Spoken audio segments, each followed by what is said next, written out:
What's up guys, my name is Josh, and today I'm going to have the reviews and the comparison in a single video of both the M600 and the M650 by Monoprice. Now I've had these for a couple weeks, and normally how I would handle this is make a review for each and then make a comparison that was separate, and this one's actually going to be handled a little bit differently, and I want to kind of explain that so you know what to expect here. Normally when I do comparison videos, I don't really talk about the headphone in general, I kind of just talk about it in comparison to the other headphone. This is going to be a little bit different. I'm going to explain each headphone like I do in a normal review, explain the other headphone, and then talk about the differences between them, which one I prefer, stuff like that. So this video is probably going to be longer than my normal video, so if you want to skip to any particular part, go ahead and skip here, and that should get you to wherever you want to go. All right, real quick guys, for transparency's sake, I do want to let you know that Monoprice did send me these. The only requirement that they had was that I make an actual review on their website. They didn't ask for it to be good or bad. They haven't tried to influence or otherwise sway this review in any way. All thoughts are my own. There is an Amazon link to both these headphones down below if you would like to purchase these or check them out. That helps me out, it helps the show out. So if you do want to look at these, click that link, really appreciate it. And before we jump into this, I do want to say that I think this is the first M600, M650 review on YouTube, which means that I'm first. For once, I finally did something first. I've been playing catch up for days, but all right, okay. But with that out of the way, let's go ahead and jump into the build of these.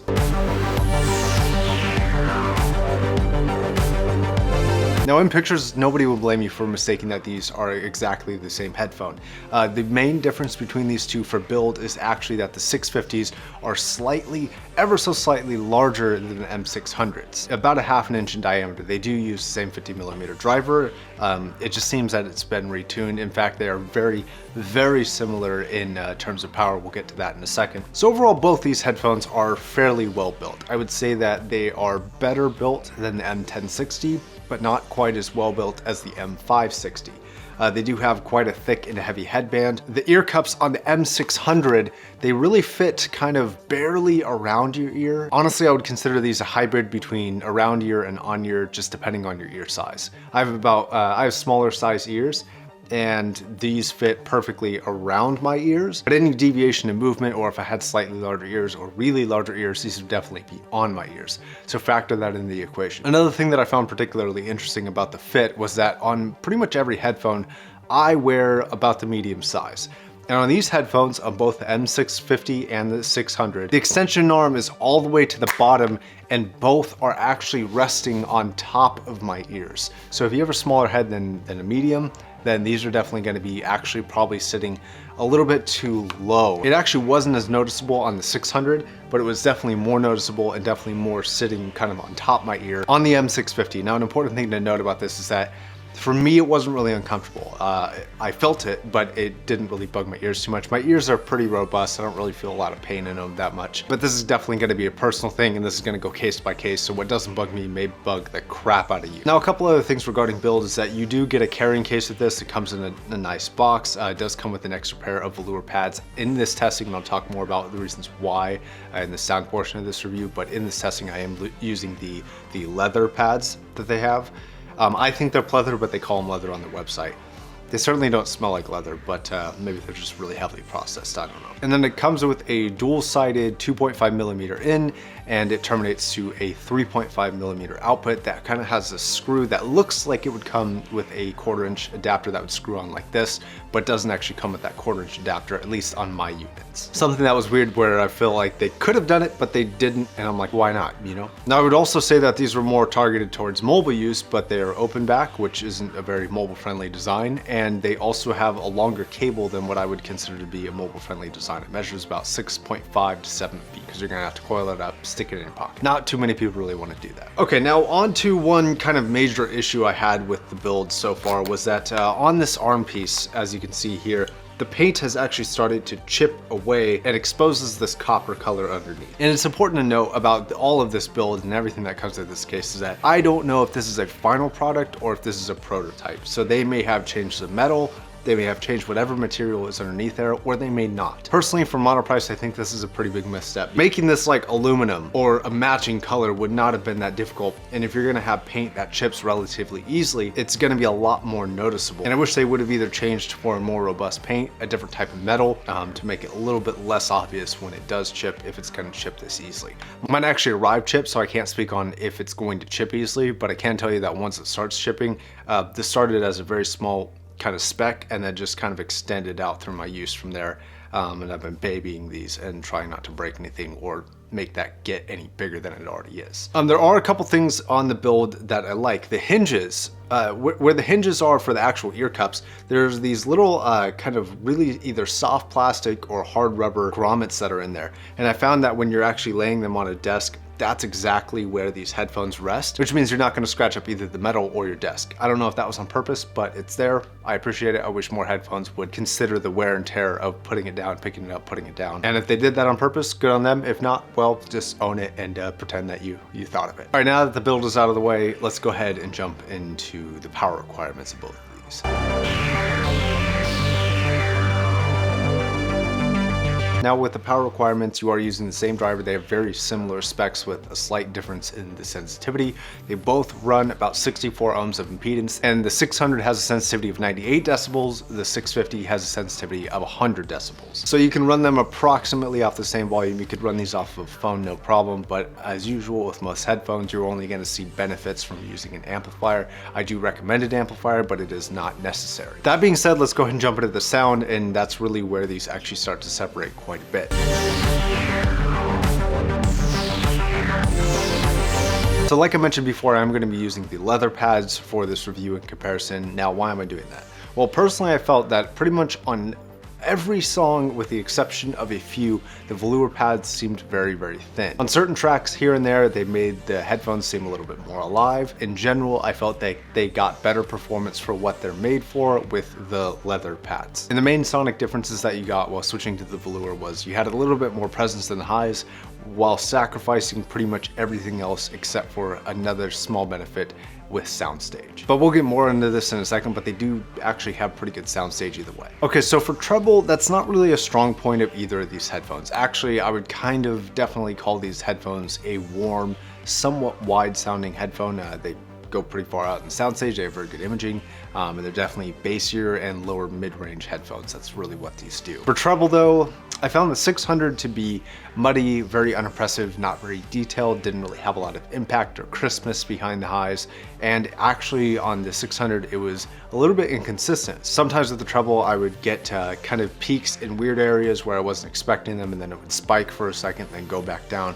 And I felt that was really strange. And that sort of uneven behavior really continued down into the mid-range. But let's go back to treble for a second for the 650. It was a little bit better controlled, had a little bit more impact, felt a little bit more aggressive in the approach, which considering that it's recessed on both headphones, I felt like the more aggressive approach was a little bit better. I liked it. It felt a little bit more natural to me. Now, neither were really sibilant or really had any what I would consider to be fatiguing properties to the treble. Both the headphones are very easy to listen to when it comes to treble, although not very detailed and definitely left something to be desired. But if I had to give the treble to one, I am definitely going to give it to the 650. Now on to the mid-range and vocals, and the trend of giving things to the 650 continues here, to be honest, and pretty much with the rest of the ranges as well. Honestly, I might as well get this out of the way now. I pretty much don't recommend the 600s. I think the 650s are a better headphone. I do realize that they cost more, but if you're comparing the two, I think the 650s outperform even with the price difference. But back to the 600. So for mids, the 600s seem to lack any sort of authority in the upper mid range. They hit, they're there, but they don't really feel like they want to be there. They feel like they're trying too hard. You're not really getting very resolving detail out of them.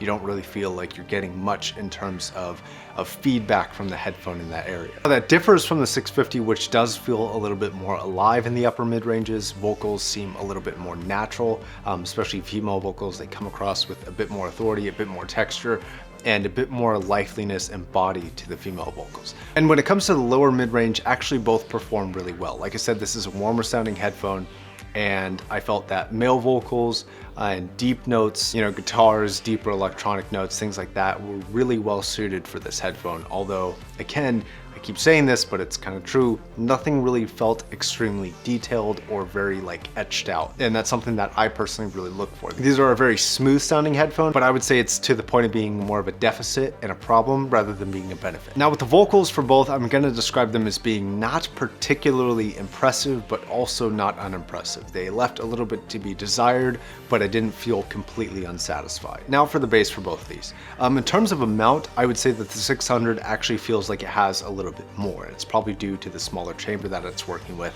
I felt that it was not necessarily punchier, but had kind of a greater, not velocity to it, but it just had more grunt behind it. But on the flip side, the 650, it kind of loosened up on the bass a little bit, and it actually felt a little bit more natural, and it felt a little bit more in sync with the rest of the headphone, and felt like a more complete package rather than the bass on the 600, which actually felt a little bit separated from the rest of the ranges. Now the bass for both is actually, it does tend to bleed into the mid-range a little bit, but when it comes to soundstage and imaging, it really didn't seem to affect that, which is very strange. I haven't seen too many bass heavy headphones that can do that. But if you're total bass head, you don't really care much about sound quality and you more just want like kind of the feeling of the sound, I would say stick with the 600s if that's what you're into. Now, not that I'm calling these a natural sounding headphone, but if you want something a little bit more natural between the two, I would go with the 650s.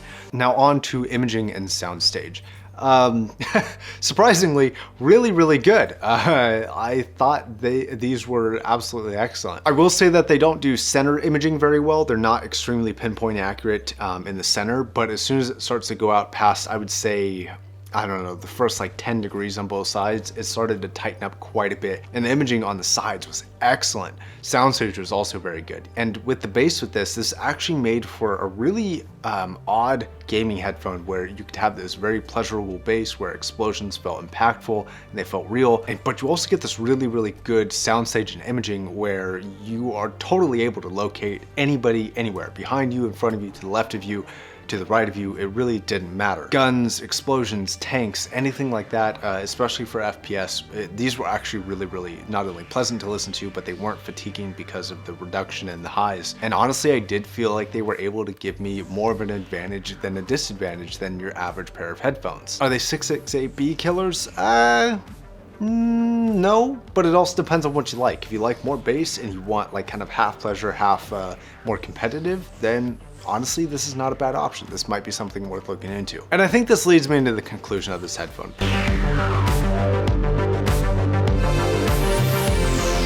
I'm sorry, Monoprice. I appreciate you finally working with me and sending these out, but I think that these are an overpriced headphone. It's hard for me to get behind them unless you fit the specific needs of a gamer who wants half pleasure and half competitive play. If you fit that, these are a perfect headphone from you. But regarding that gaming thing, it kind of brings me into what I want to talk about regarding this Monolith name tag that they put on here. Personally, I like mostly everything that the Monolith line has come out with so far. And I know the Monolith line is somewhat controversial, but I felt like they were really trying to make headphones that sound good. And personally, I think that they missed the mark on this thing. And I really got the feeling that they were trying to make quality products that sounded good and understood that you had to make some sacrifices to get things at a budget.